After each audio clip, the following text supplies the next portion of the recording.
Mossad atau Mossad Merkazi Lemodium Ule Tafkidim Miyuhadim adalah salah satu dari 3 badan intelijen utama Israel. Selain Mossad, Israel juga memiliki Aman atau intelijen militer dan Shin Bet atau keamanan dalam negeri. Mossad bertanggung jawab dalam pengumpulan intelijen luar negeri, analisis intelijen, dan pelaksanaan operasi rahasia. Mossad dirintis pada Desember tahun 1949 dengan nama Institut untuk Koordinasi. Mossad adalah penerus dari Divisi Intelijen Haganah yang merupakan kekuatan militer Yahudi di Palestina berkat mandat Inggris. Mossad kemudian resmi didirikan pada April tahun 1951 oleh Reuven Siloah, ditunjuk sebagai direktur pertamanya kala itu. Siloah sebelumnya terlibat dalam operasi khusus dalam diplomasi rahasia sebelum pembentukan negara Israel. Siloah kemudian pensiun pada tahun 1952 dan digantikan oleh Yisser Harel yang sebelumnya memimpin Shin Bet. Saat memimpin Mossad selama 11 tahun, tepatnya sejak tahun 1952 hingga 1963, Harel diakui memiliki peranan penting dalam mengembangkan Mossad. Badan intelijen Israel itu kemudian menjelma menjadi organisasi yang sangat profesional dan mampu melaksanakan operasi di seluruh dunia. Berikut 8 aksi Mossad yang menggegerkan dunia.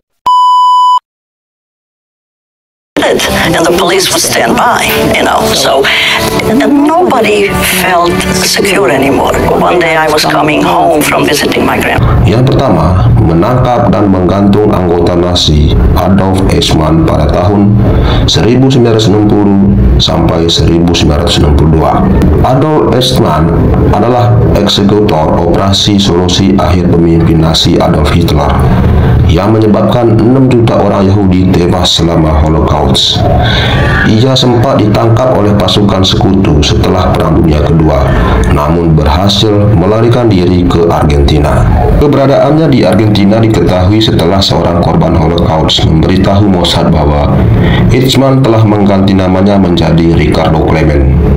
Eichmann kemudian berhasil ditangkap oleh agen Mossad dan membawanya ke Israel. Eichmann kemudian diadili di Israel dan digantung pada tahun 1962. Despite protests, the games go on as Israel buries her dead, and the world mourns the innocent victims of the Munich massacre. Yang kedua, balas dendam atas pembunuhan para atlet Israel di Olimpiade Munich pada tahun 1972.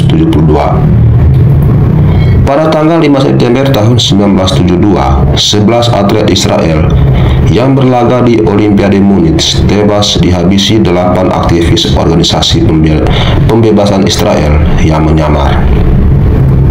Para pelaku berhasil masuk ke hotel tempat para atlet Israel menginap dengan menyamar.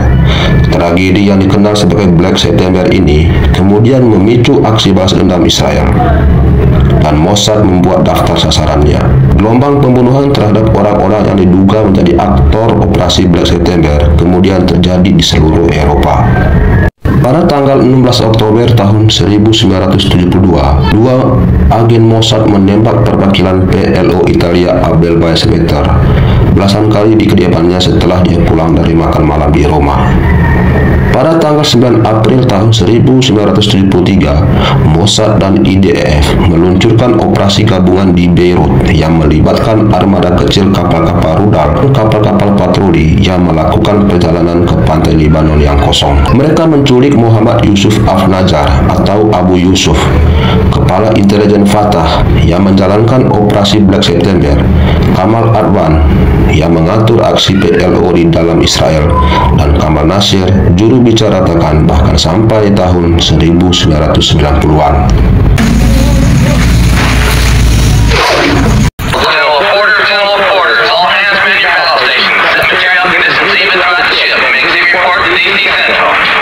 Iraqi nuclear facility situated 11 miles to the southeast of Baghdad, Iraq. However, this strike posed significant challenges. Yang ketiga, operasi reaktor nuklir Suriah pada tahun 2006 sampai 2007. Mossad berhasil meretas laptop milik seorang pejabat tinggi Suriah, diduga Ibrahim Othman.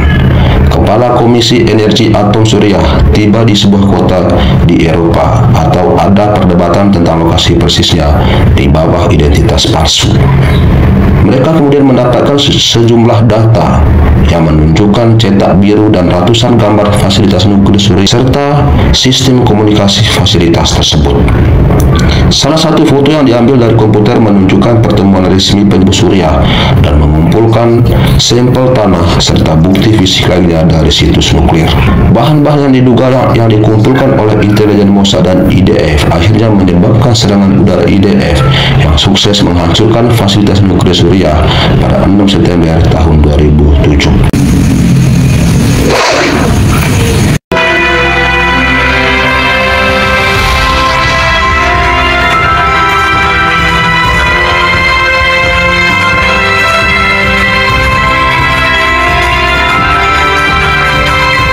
Keempat, tangan kanan Bashar al-Assad pada tanggal 1 Agustus tahun Bashar al-Assad. Ia terpilih untuk menjalankan program nuklir Suriah di luar rantai komando militer sehingga Sulaiman ditemukan pingsan di pantai dekat resor Suriah Tartus di mana dia berlibur. Serangan itu dikaitkan dengan tembakan penembakan jitu ke kepala dan leher. Ditembakkan dari kapal pesiar yang terletak jauh di lepas pantai. Banyak yang mengatakan bahwa itu adalah hasil penembak jitu Mossad.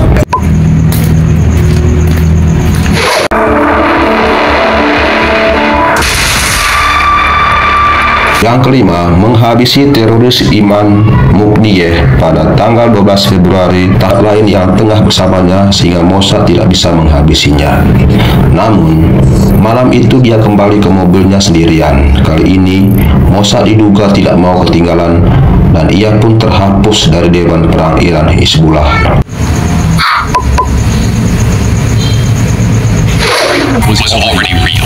Now referred to as Stuxnet, which is a moniker derived from a combination of keywords found in the software itself. Yang keenam, menghantam program nuklir Iran dengan serangan cyber, pembunuhan, sabotase pada tahun 2010. Untuk menghindari perlunya serangan militer terhadap program nuklir Iran, Mossad berusaha memperlambat program tersebut. Mossad diduga terlibat ilmuwan Irak baik sebelum dan sesudah tahun 2010. Badan intelijen asing dan lainnya mungkin juga terlibat dalam mencegat dan menyabotase peralatan yang dijual ke Iran oleh perusahaan komersial seperti Siemens yang kemudian merusak program nuklir Iran. Tapi yang paling berani dan canggih diduga merupakan operasi bersama Mossad dan CIA terhadap program nuklir Iran adalah menyebarkan virus cyber Stuxnet. Bom komputer ini menghancurkan sentrifugal nuklir Iran dalam serangan pada tahun 2009 dan 2010. Oleh banyak pihak, serangan ini adalah serangan maya paling dramatis sepanjang masa. Lebih dari 15 fasilitas Iran termasuk Natanz diserang dan disusupi oleh bom Stuxnet. Diperkirakan bahwa sekitar 1.000 atau sebanyak 1/5 dari semua sentrifugal Iran pada saat itu dihancurkan oleh virus. Mantan wakil kepala Mossad Ram Ben Barak yang ditanya tentang Stuxnet tidak mengkonfirmasi apa yang paling diyakini sebagai peran kunci dalam perencanaan operasi. Namun, ia mengatakan kepada The Jerusalem Post bahwa selama 15 tahun Iran telah mencoba hentikannya dari berhasil dan kita perlu memastikan tidak pernah mendapatkan, katanya.